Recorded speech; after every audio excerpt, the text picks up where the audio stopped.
Welcome to Perfect Word Media. My name's J. Monroe Johnson. Today is November the 8th. It's November the 8th, 2024. It's Friday.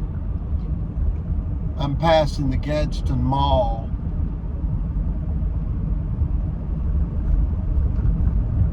Right here. And I'm entering I-759.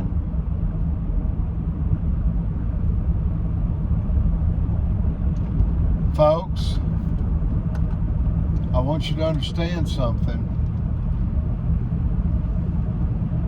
This is real. It's real death in a bank fraud, crime commercial, real property worth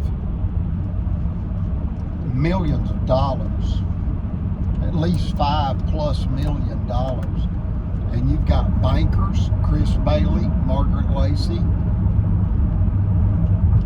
That's Chris Bailey, Liberty Bank president, Margaret Lacey, Cadence Bank vice president, both in Marshall County. And then you've got the sheriff, Phil Sims. All these people are just absolute criminals. Gangsters. The officials would be considered a political mobster. All of them could figuratively be considered werewolves. That is a mythological creature, but it speaks to a higher truth. A wolf humanoid. And what that makes reference to is this Jekyll and Hyde element of their nature, where they're going to be one person during the day,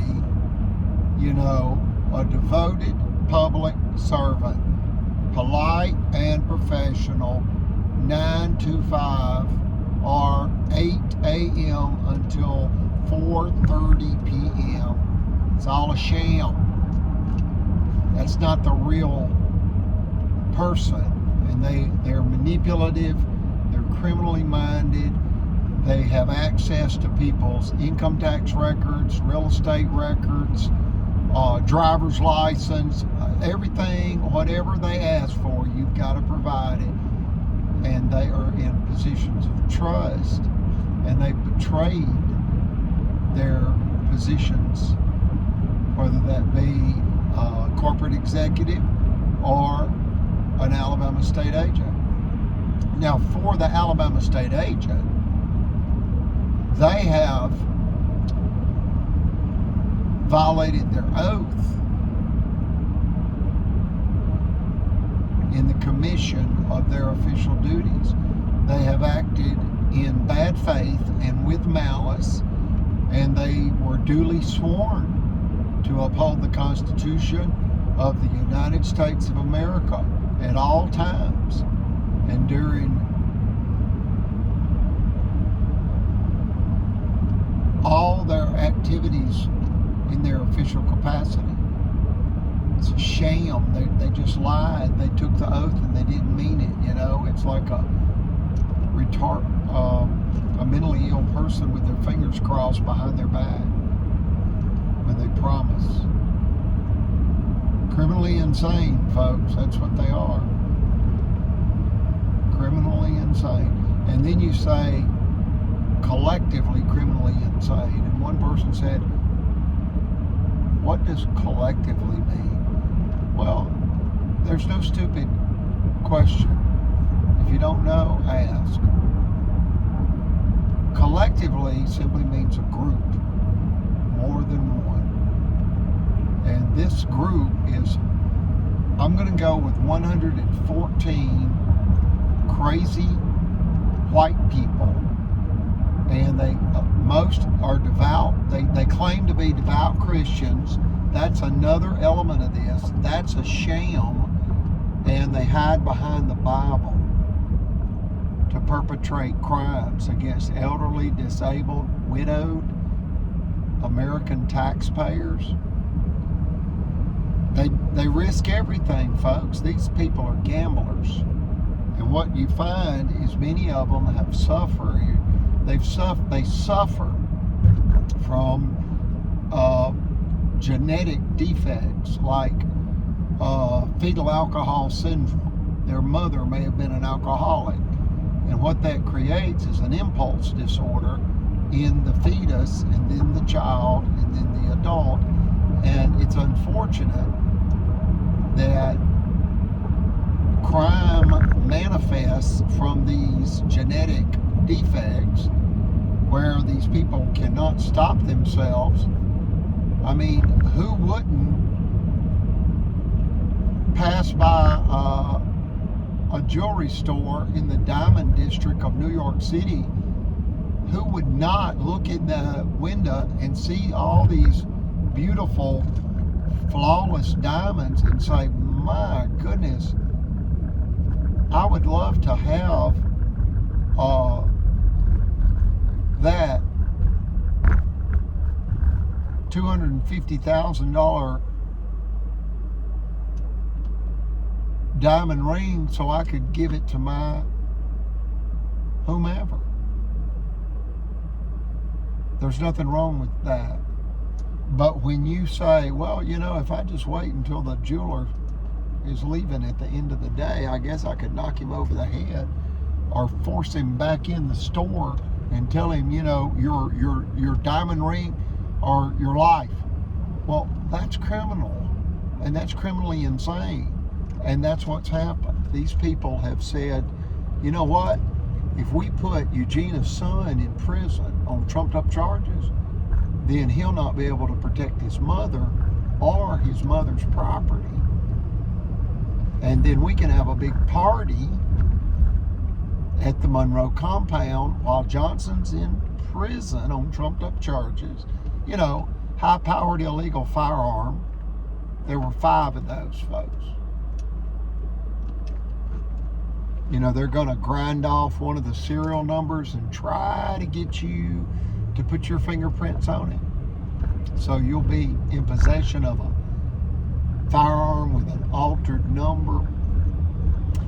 Then they know you're going to fall under Ronald Reagan's hard stance on firearm crime. Mandatory 15 years in federal prison. They did that 5 times to me, folks. 5 times. That's what they tried.